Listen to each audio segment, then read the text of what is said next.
경제 소식을 빠르고 친절하게 전달해 드립니다. 네, 오늘 굿모닝 경제는 허준영 서강대학교 경제학부 교수와 함께합니다. 교수님 어서 오세요. 안녕하세요.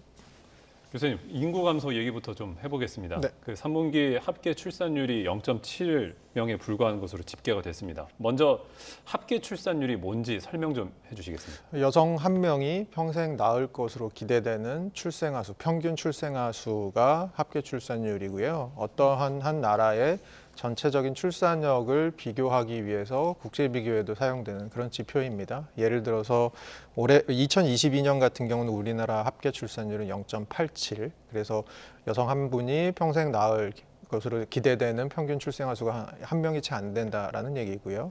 미국 같은 경우는 1.66. 일본 같은 경우는 1.31, 그래서 우리나라가 굉장히 낮은 편이고요. 사실 OECD 국가 중에 이 합계 출산율이 1 미만인 나라는 우리나라가 유일합니다. 안 그래도 이렇게 낮은데 지금 3분기 기준으로 2009년 집계 이래 지금 가장 낮은 출산율을 기록을 했습니다.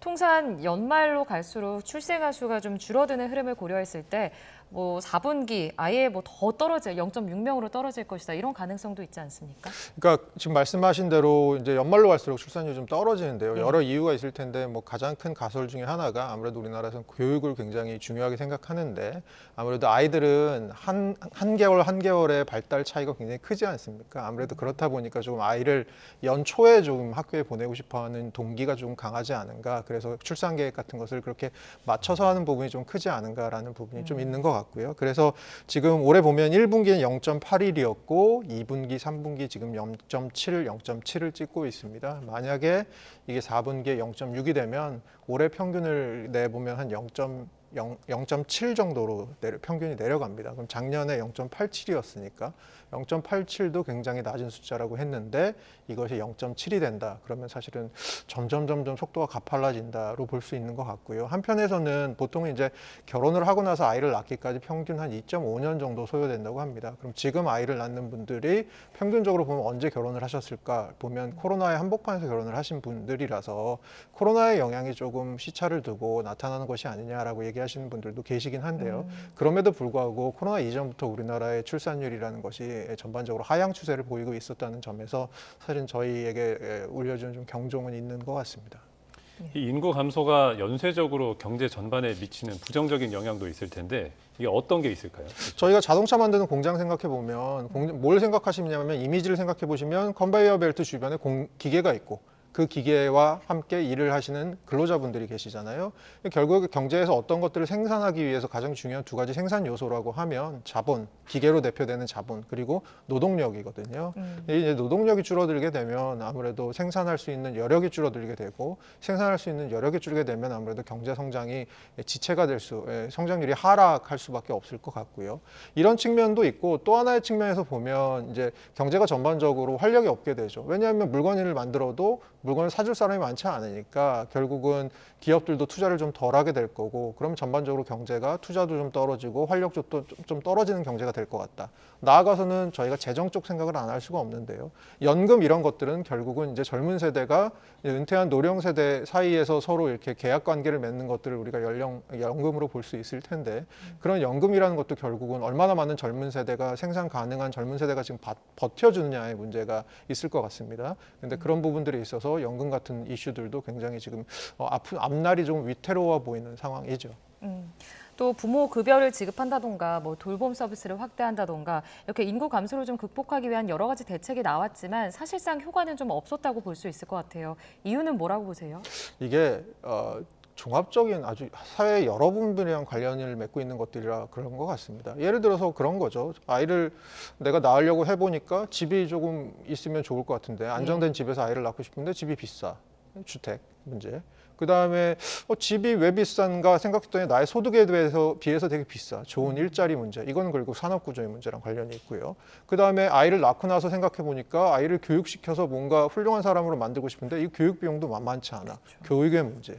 모든 것들이 지금 맞물려 있는 것 같습니다. 사실은 어떤 한 분야의 한 처방으로 되는 문제가 아니고 전반적인 사회 구조, 경제 구조에 대한 문제인 것 같기도 하고요. 그리고 또 한편으로 보면 제 생각에는 이것이 결국은 일종의 사회적인 트렌드화 되는 것도 있는 것 같습니다. 예를 들어서 제가 말씀드린 부분이 맞다면 조금 소득이 안정적이시거나 좋으신 분들, 이런 분들은 좀 출산율이 높아야 되는데 실제로 데이터는 약간 그런 것 같기는 합니다만 그분들도 예전에 비해서는 덜 낳고 있다는 건 추세거든요. 그러면 뭘까라고 생각해 보면 결국 이 오랜 기간에 이런 것들이 결국은 사회적인 추세를 만들어내는 것이 아닌가. 그러면 생각해 보면 이런 추세들이라는 것을 되돌리기 위해서는 아주 일관된 정책이 오랜 기간 동안 효율적으로 집행이 정책이 펴져야 하는데, 그런 측면에서 사실은 정권이 바뀌면서 또 출산율 이런 인구 구조 정책도 바뀌고 이런 부분들에 대해서 얼마나 또 우리가 일관성이 있었는지, 그리고 그 정책들은 얼마나 실효성이 있었는지에 대해서 조금 생각해 볼 문제가 많을 것 같고요. 그런 측면에서 저는 프랑스가 좋은 롤모델이 될 수 있다고 생각한 게, 저희는 프랑스 출산율이 별로 안 높을 거라고 생각하지만 출산율이 1.8이 넘습니다. 근데 왜 높을까라고 생각을 해보면 1939년부터 한 85년 정도간에 일관적으로 어떤 당이 장악을 하느냐에 상관없이 일관적으로 정책을 예를 들어 세제 정책 이런 것들을 펴왔거든요. 오랜 시간이 걸리는 겁니다. 그래서 오랜 시간 동안 일관적인 정책을 펴는 것이 굉장히 중요하다고 생각합니다. 네. 알겠습니다. 이 참 마음이 무거워지지 않을 수가 없는데 이제 다음 주제로 좀 넘어가 보겠습니다. 이 말도 많고 탈도 많은 게 종합부동산세입니다. 근데 이제 종합부동산세가 이 종부세 대상자가 120만 명에서 41만 명으로 줄었어요. 이게 대상자가 대폭 줄어든 거잖아요. 어떻게 된 겁니까? 이게 대상자를 어떻게 산정하느냐에 따라 이제 결정이 되는 건데요. 대상자는 저희가 시세라는 가격이 있으면 시세에다가 일정 비율을 곱해갖고 이제 공시 가격이라는 걸 만듭니다. 주택도 그렇고 토지도 그렇고요. 그러면 이제 공시 가격을 적용해 놓고 거기다가 공제 같은 것들을 다 빼고 나서 이 공시 가격에다가 공제를 제한 것에 해당하는 사람, 즉 과세를 할 사람이 얼마나 될까를 판단한 다음에 거기다 세율을 먹여서 과세를 하는 건데요. 그런 측면에서는 작년에서 올해 넘어오면서 이제 공제 비율 같은 게 굉장히 는 게 하나가 있고요. 또 하나는 어쨌든 공시 가격이라는 것도 시세에 연동돼서 반응하는 건데, 작년에서 올해 오면서 이제 부동산 가격이 좀 빠진 부분, 작년에 특히 많이 빠진 부분이 있지 않습니까? 그런 부분이 반영이 돼서 작년 대비 거의 이제 3분의 1로 줄어든, 그러니까 이 종부세를 내셔야 되는 대상자분들이 그렇게 줄어든 것으로 보입니다. 네. 이 납부 대상이 감소하면서 당연히 세액도 줄어들 수밖에 없는데 이 부분에 대해서 좀 우려되는 상황 아닙니까?